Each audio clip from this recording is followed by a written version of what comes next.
ថ្ងៃនេះខ្ញុំបង្រៀនវិធីដកដង្ហើមមួយទៀតដែលធ្វើឲ្យលោកអ្នកស្វែងរកសង្វាក់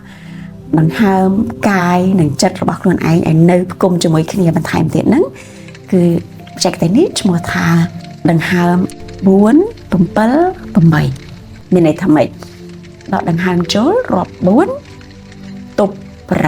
7ចេញវិញ8រាប់នៅក្នុងចិត្ត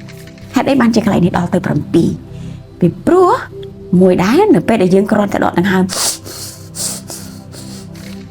ខ្យល់ដែលចូលគឺចេញតែម្ដងខ្យល់អត់បានចូលទៅបំពេញរាងកាយរបស់យើងទាំងមូលនោះទេ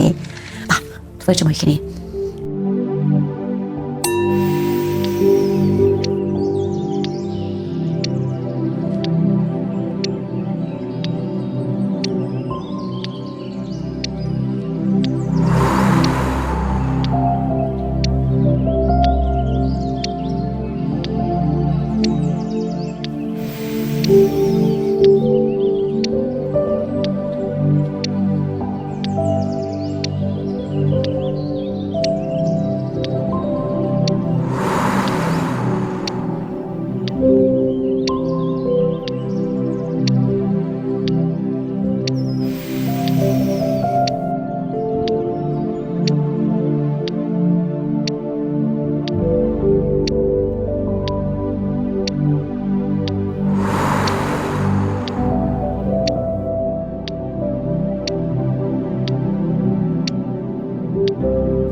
ប្រសិនបើលោកអ្នក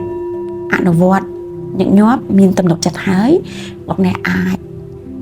ចែករំលែកវីដេអូឬក៏ចែករំលែកចំណេះដឹងរបស់លោកអ្នកដែលបានរៀនជាមួយខ្ញុំបន្តឲ្យអ្នកដទៃសេចក្តីសុខសុខភាពជាការចែករំលែកអរគុណ